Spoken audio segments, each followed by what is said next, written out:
ஒரு பெரிய மரம் இருந்தது. அந்த மரத்துக்கு அடியில் ஒரு பொந்தில் பாம்பு வந்து குடும்பமாக வாழ்ந்து வந்தது. அப்பா பாம்பு, அம்மா பாம்பு, 2-3 குட்டி பாம்புங்க. அதில் ஒரு குட்டி பாம்பு ரொம்ப நாட்டி.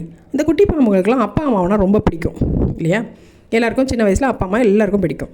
அந்த குட்டி பாம்பு ஒன்று என்னென்னா, எங்கள் அப்பா தான் ஸ்ட்ராங்கு, எங்கள் அப்பா தான் ஹீரோ அப்படின்னு அது மனசில் நினச்சிக்கிட்டு ஒரு நாள் அவங்க அப்பா வெளியே போகும்போது அவரை ஃபாலோ பண்ணி போகுது. கொஞ்சம் தூரம் போயிட்டே இருக்குது.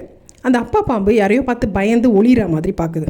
யாரை பார்த்து ஒளிகிறாரு அப்படின்னு வரைஞ்சிருக்காரு அப்படின்னு பார்த்தா அங்கே ஒரு கீரி பிள்ளை வருது. ஸோ அப்போ கீரி பிள்ளை தான் ரொம்ப ஸ்ட்ராங்கோ அப்படின்னு சொல்லிட்டு அந்த கீரி பிள்ளையை ஃபாலோ பண்ணுது. கீரி பிள்ளை கொஞ்சம் தூரம் போயிட்டே இருக்குது. அதுக்கப்புறம் அந்த கீரி பிள்ளை ஒரு பெரிய நாயை பார்த்து பயப்படுது.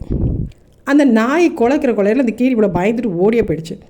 அப்போ நாய் தான் ஸ்ட்ராங்கு அப்படின்னு சொல்லிட்டு அந்த நாயை ஃபாலோ பண்ண ஆரம்பிச்சது அந்த குட்டி பாம்பு. குட்டி பாம்பு கொஞ்சம் தூரம் போயிட்டே இருந்தது. நாய் ஒரு மனிதரை பார்த்து பயப்படுது, ஒரு ஆளை பார்த்து பயப்படுது. அது குலைச்சிது அவரை பார்த்து. அவர் உடனே கல் எடுத்து அடிக்க வராரு. அதை பார்த்து அந்த நாய் ஓட ஆரம்பிச்சது.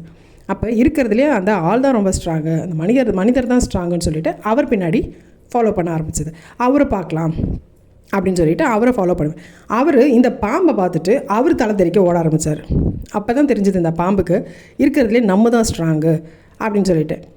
இந்த கதையிலேருந்து என்ன தெரிய வருது அப்படின்னா, நம்ம ஒருத்தர் ஸ்ட்ராங்கு அப்படின்னு சொல்லி கம்பேர் பண்ணுறதை விட்டுட்டு நம்ம எல்லாருமே பிறப்பால் ஸ்ட்ராங் தான்.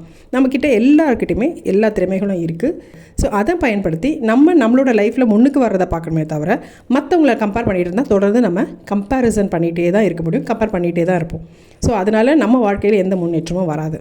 ஓகே, இந்த கதை உங்களுக்கு பிடிச்சிருந்தது அப்படின்னா இந்த கதையை லைக் பண்ணுங்கள், உங்கள் ஃப்ரெண்ட்ஸுங்களுக்கு ஷேர் பண்ணுங்கள், சப்ஸ்கிரைப் பண்ணுங்கள். தேங்க்யூ ஃபார் வாட்சிங். பாய்.